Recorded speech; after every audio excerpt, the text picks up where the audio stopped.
कर्नाटक में 25 दिसंबर की तारीख मौत लेकर आई। क्रिसमस का दिन कर्नाटक के कुछ परिवारों के लिए मातम लेकर आया है। कर्नाटक के चित्रदुर्ग में 25 दिसंबर यानी गुरुवार की सुबह एक ऐसा हादसा हुआ जिससे सब हिल गए। एक एक करके कई लोग जिंदा जल गए। सुबह ट्रक से टक्कर के बाद एक स्लीपर कोच बस में आग लग गई।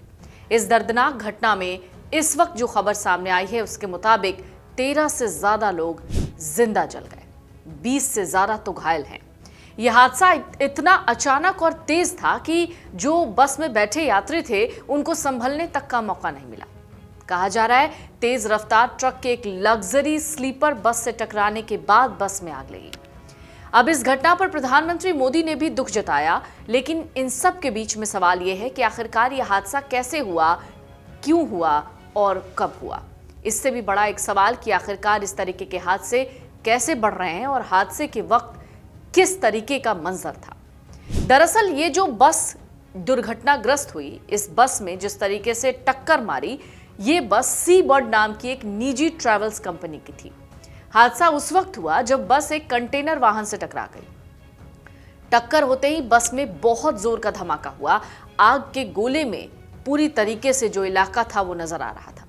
हादसे के वक्त बस में कुल 32 यात्री सवार थे। जो खबरें सामने आई हैं उसके मुताबिक आग इतनी तेजी से फैली कि कई यात्री बस के भीतर ही फंसे रह गए, उनको बस से बाहर निकलने का मौका ही नहीं मिला। सोशल मीडिया पर वायरल वीडियो में जो दिख रहा है वो बहुत खतरनाक है। दिखता है कैसे कैसे धूं धूं कर ये बस जल रही है। स्थानीय लोग बस वहां पर खड़े हैं, असहाय हैं, क्योंकि उस वक्त वो कुछ कर भी नहीं सकते थे चाहते हुए भी। पुलिस के मुताबिक ये हादसा नेशनल हाईवे 48 पर गोरला टूट क्रॉस पर रात करीब 2 बजे के आसपास हुआ। अंधेरी रात में एक अनकंट्रोल्ड ट्रक डिवाइडर तोड़ते हुए दूसरी तरफ चला गया और बस से जा टकराया।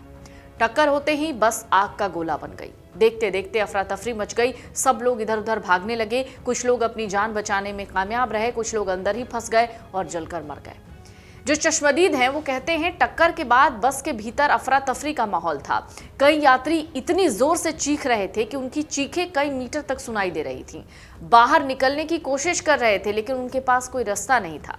एक यात्री जो बचा है वो कह रहा है कि टक्कर के बाद वो सीट से गिर पड़ा, फिर किसी तरह शीशा तोड़कर वो बस से बाहर निकला और उसने अपनी जान बचा ली। हालांकि आग इतनी तेजी से फैली कि कई यात्रियों को बाहर निकलने का मौका तक नहीं मिला। अब 2 बजे का वक्त था, शायद बहुत से यात्री उस दौरान बस में सो रहे होंगे। इस घटना में ट्रक ड्राइवर की भी मौत हो गई है। ये स्लीपर बस थी जिसके कारण कुछ लोगों को भागने का मौका नहीं मिला। अधिकारी कहते हैं private sleeper coach bus Bengaluru से तटीय शहर गोकर्ण जा रही थी, तभी एक ट्रक ने उसे टक्कर मार दी। मरने वालों की पहचान अभी नहीं हुई है। पुलिस ने कहा है हादसा ट्रक ड्राइवर की लापरवाही से हुआ है। बस के ड्राइवर और क्लीनर को कोई चोट नहीं आई। कारण थी कि बस के पिछले हिस्से में टक्कर लगी। ट्रक ड्राइवर उत्तर प्रदेश का है जिसकी पहचान कुलदीप के रूप में हुई है। IG north east BR Ravikant Gowda का कहना है कि 13 से ज्यादा यात्री लापता थे। बाद में पता चला कि इनकी मौत हो गई है। उन्होंने कहा कि शव मिलने के बाद अभी और सही जानकारी का पता लगेगा कि आखिरकार कितने लोगों की मृत्यु हुई है। जो खबरें सामने आई वो ये थी कि उस वक्त बस में 32 से 35 लोगों के आसपास लोग थे। हादसे में अभी तक कुल 20 लोगों के घायल होने की खबर है। शुरुआती जानकारी के दौरान जिस तरीके से हमने आपको बताया, बस में 32 यात्री सवार थे। अधिकारी कहते हैं शवों के मिलने के बाद ही मरने वालों की सही संख्या का पता चलेगा। जो घायल लोग हैं उन्हें हिरियूर तालुक हॉस्पिटल में भर्ती कराया गया है, जबकि जो 8 गंभीर चोटें जिन्हें यात्रियों को आई हैं उन्हें तुमकुरू शहर के एक हॉस्पिटल में भर्ती कराया गया है। फिलहाल बस की जो आग थी वो बुझा दी गई। इस घटना पर प्रधानमंत्री मोदी ने दुख जताया। पीएमओ के मुताबिक प्रधानमंत्री मोदी ने मृतकों के परिजनों के लिए 2-2 लाख रुपए की सहायता राशि की घोषणा की है। पीएमओ ने सोशल मीडिया प्लेटफॉर्म एक्स पर लिखा, प्रधानमंत्री मोदी ने कहा है कि कर्नाटक के चित्रदुर्ग जिले में हुए हादसे में लोगों की मौत से बहुत दुख हुआ। जिन लोगों ने अपने प्रियजनों को खो दिया उनके प्रति संवेदना।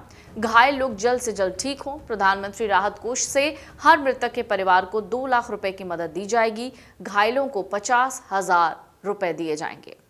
अगर आप ये वीडियो YouTube पर देख रहे हैं तो हमारे चैनल को सब्सक्राइब कर बेल आइकन दबाएं और Facebook पर देख रहे हैं तो हमारे पेज को लाइक करें।